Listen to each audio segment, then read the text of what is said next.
欢迎来到黎春正频道，请订阅频道，所以大家不要错过当天最热门的新闻。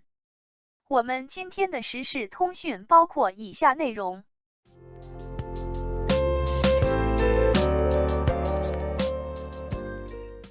王一博，有人问我你究竟是哪里好，这么多年我还忘不了。当难得的偷得浮生半日闲时，整理了一下自己为王一博所写的小作文，居然有200篇之多。这个结果属实震惊到了，一瞬间，那些深宵孤灯下的或欣喜或悲哀或困惑或醒悟流淌在键盘上的时刻，如在昨夕。突然间就想问自己一个问题：王一博究竟是哪里好？这么多年我还忘不了。或许是王一博的对梦想的执着与坚守吧。13岁的小少年，为了一个缥缈的梦想，就可以放下一切负累，打破中国人几千年的思维传统，孤悬海外，为了一个未知的未来而去拼命搏杀。这样的义无反顾，不得不让人佩服。谁没有过年少轻狂？谁没想放歌江上？携一个梦想，闯一片天涯，这样的热血澎湃，曾经点燃过多少人望向明天的眼眸。可是，现实的一地鸡毛两滩狗血，甚至就是自己的懒惰拖沓吧，又亲手葬送了这明媚的一切。当回首岁月，倍感蹉跎之际，你却惊奇地发现，自己年少时种下的籽儿，真的可以在时光里孕育开花。只是那个人叫王一博。王一博的成名路，其实是一场普通人种植培育梦想的耕耘路，告诉每一个心怀炽烈的人，梦想真的不能靠梦去想，而是要脚踏实地数年如一日的去打磨，去砥砺，就可梦想成真。又或许是王一博的真诚坦率不伪诈吧。我没有被团结的价值，我没有什么想说的，我们不可能见面，想听就听，不想听就换台，你们去喜欢别人吧，是你们不懂，无语。常常想，能在大庭广众之下，在众目睽睽之中，面不改色心不跳的说出这些话，这个人要么是傻，要么是癫，因为这样直白真实的情感，在现实中是没有其生根发芽的土壤的。话到嘴边3分碱，不可全吐一片心。见人说人话，见鬼说鬼话，三缄其口，明哲保身。这些都告诉我们说，要谨言慎行，要和谐绥靖，说真话，要承担严重后果，是高危行业。所以，在生活的大磨盘里，我们渐渐被打磨掉棱角，变得像一颗颗玻璃球，自以为圆滑，但在一次次碰撞的渐行渐远中，也越加失去初始时的晶莹剔透，而慢慢变得浑浊不堪。但就在一片麻木愚钝中，突然有个不一样的清冷的声音说道：我说真话，行真事，做真人时，那种振聋发聩该有多么的可贵。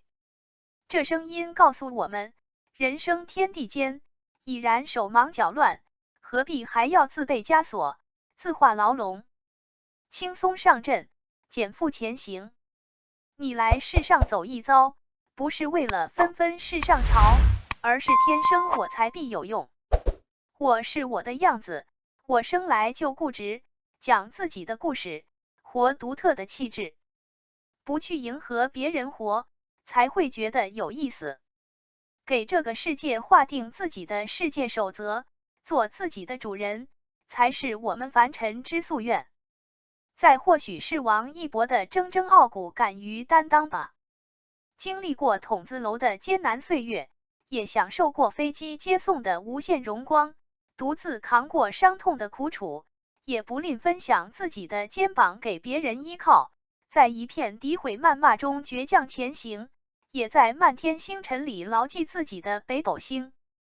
低谷时潜身修业，功成时低调谦逊，不公加身时云淡风轻，鲜花掌声里不离初心，大是大非面前，更是坚守底线，绝不退让。我们为什么那么喜欢仗剑走天涯的大侠，敬仰独孤中求胜的勇士，歌颂绝境中力挽狂澜的英雄？因为这就是对男子汉大丈夫的最好诠释。铁骨铮铮，傲骨隐隐，泰山崩于前而色不变，麋鹿兴于左而目不顺。这样的人，你又怎能忘怀？所以，从王一博的身上，能看到每一个普通人的影子。他给人们树立了一个榜样，教会那些心底有梦的人，在困倦迷茫摇摆时，该如何逐光而行。而这一切，无关颜值。因为颜值是时光的副产品，保质期极端，而璀璨的品质才是钻石，足以一颗恒久远。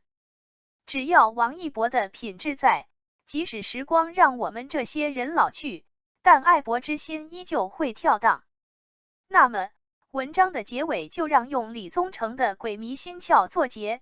有人问我你究竟是哪里好，这么多年我还忘不了。春风再美也比不上你的笑，没见过你的人不会明了。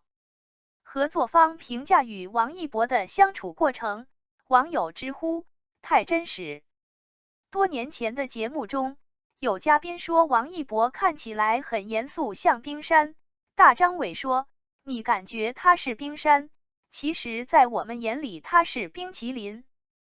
王一博虽常以酷盖自居，但其实在他刚出道的时候还有一个外号叫做王甜甜。无名的导演程耳也曾经说过，他的绵善沉稳就他的境遇或风气来说十分难得。王一博给大多数熟悉他的人留下的印象都是干净敞亮的大男孩，他不喜欢虚假的东西，真诚待己，真诚待人，有些话他宁愿不说，我不愿意说假话，在各个圈的口碑都很好。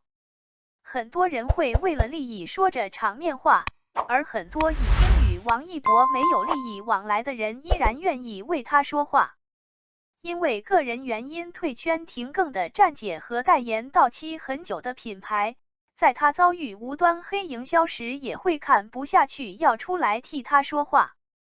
很久之前合作的导演如今依然时刻关注他的动向，不停夸夸夸。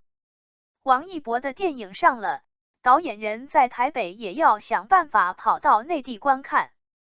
广告与杂志拍摄方面，王一博可以说是行走的画报，出片率堪比专业模特，合作过的摄影师也都很难掩盖对他的欣赏。曾经天天向上的导演，用最好的同事来形容他，因为他是一个工作中对自己很狠的人。很多活动或者工作中也许只有一面之缘的人也会被他的专业与真诚打动。不同于刻板印象中的明星，是他们给过最统一的评价。寻常的面面俱到尚且难以达成，艺人周遭接触的人数量是爆炸级别的，他的敬业绵善却可以折服这么多人。在爆红之前，有一档人性测试的节目偶然拍摄过他，那时候他还住在筒子楼里，节目组假扮的聋哑人向他问路，隐藏摄像机记录下刚从租的筒子楼出来给聋哑人演员指路。后来不明真相的他还专门发微博感慨要更努力。2021年夏天，王一博的家乡发生水灾，他第一时间利用自己的号召力捐赠大量物资，并亲自抵达重灾区帮助救援。在他的影响下，王一博的粉丝们也自发组织起了救援活动。而面对互联网一些不着边际恶意揣测与质疑声，当地群众纷纷站出来为他说话。事后，当一切尘埃落定，公益组织发布救援明细，大家才知道王一博还以个人名义捐赠了330万元。而他本人并没有针对这件事在互联网上发布过任何内容。对于王一博的赞美认可通常来自周遭接触过他的人，诋毁却往往来自不知名的恶意。也希望这样善良之人未来的路可以越行越宽。感谢您观看视频。如果您觉得本时事通讯有用，请不要忘记点赞、评论和订阅。祝您生活愉快，充满活力。再见。